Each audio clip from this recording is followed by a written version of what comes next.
그때 예수님께서 12제자를 가까이 부르시고 그들에게 더러운 영들에 대한 권한을 주시어 그것들을 쫓아내고 병자와 허약한 이들을 모두 고쳐주게 하셨다. 예수님께서 이 12사람을 보내시며 이렇게 분부하셨다.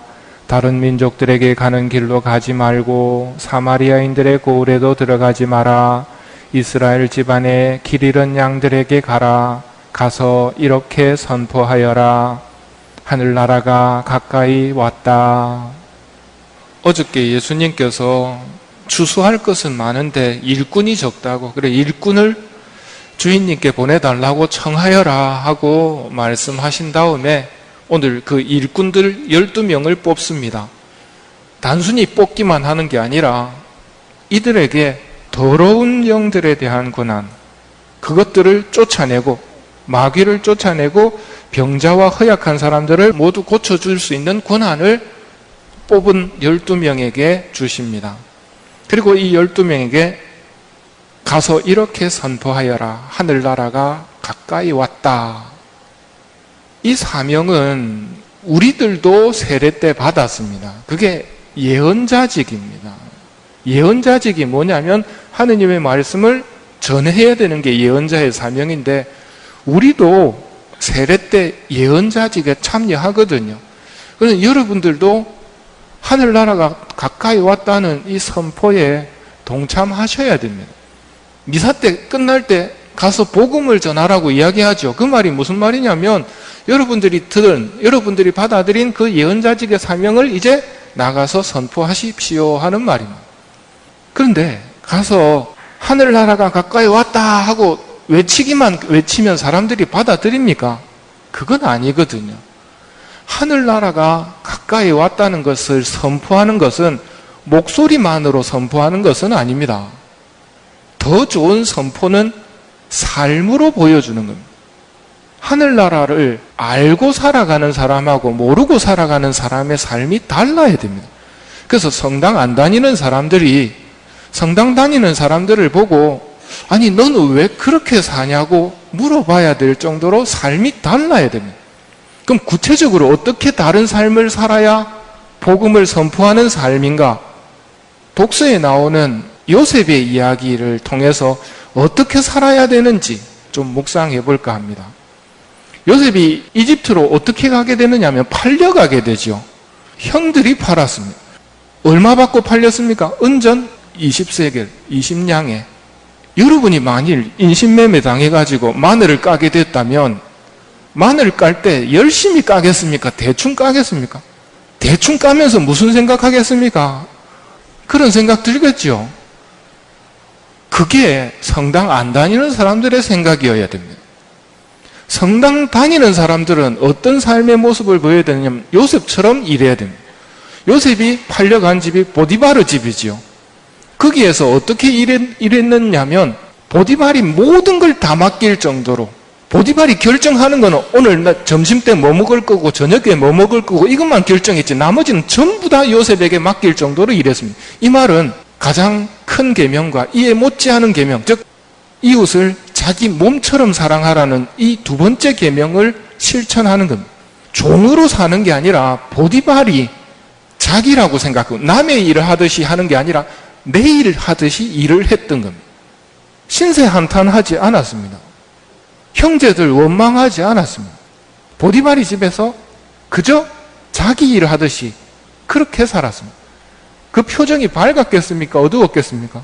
그게 신앙인의 모습입니다. 하늘나라를 선포하는 사람들의 표정이란 말입니다.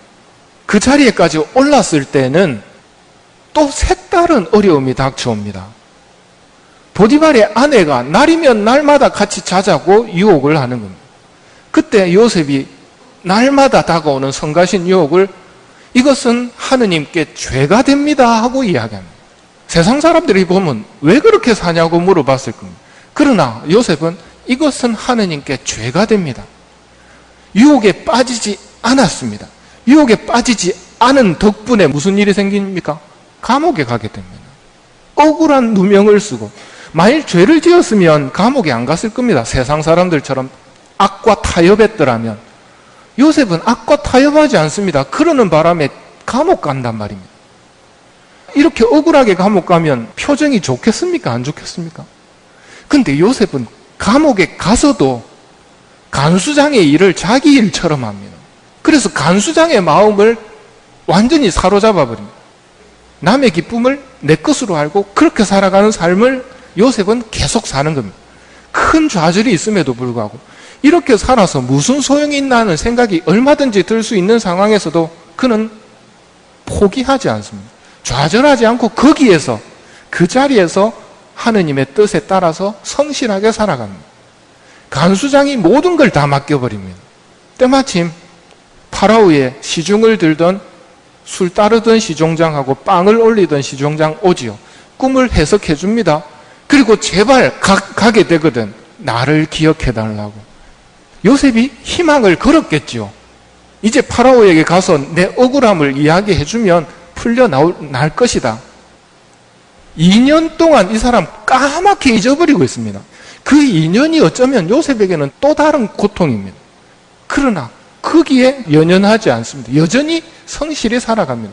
그리고 때가 되어서 파라오의 꿈을 해석할 사람을 찾을 때에서 요셉을 불러들이죠. 그리고 파라오에게 가서 어떻게 일을 했습니까? 보나마나 뻔합니다. 오늘 독서에서 어떻게 이야기합니까? 파라오가 하는 말이 가서 무엇이든지 요셉이 시키는 대로, 그가 시키는 대로 하여라 할 정도로 파라오의 모든 신임을 얻게 됩니다.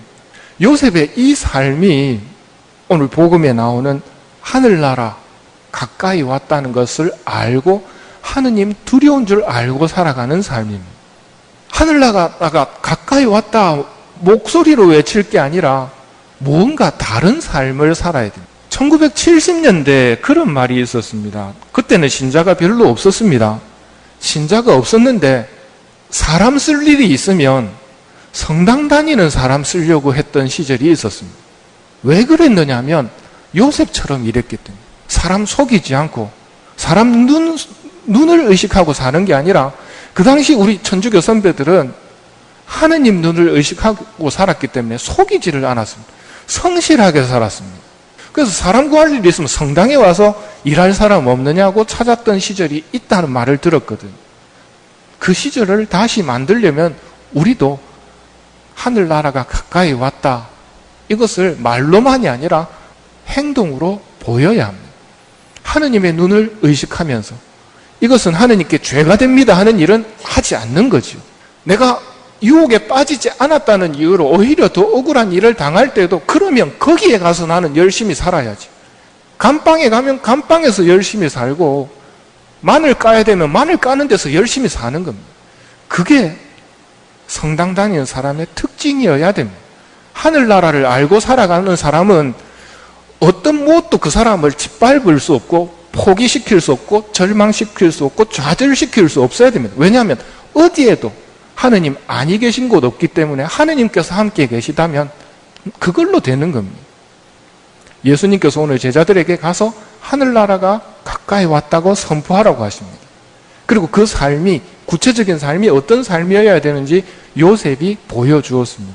우리들도 하늘나라가 가까이 왔다고 선포해야 하는 사람들이기도 하지만 그 삶을 살아가야 하는 사람이기도 합니다. 많은 은총이 필요하고 힘이 필요합니다. 영성체를 통해서 우리에게 오신 예수님, 그분께 그런 힘을 청하면서 오늘 이 미사 계속 봉헌하도록 합시다.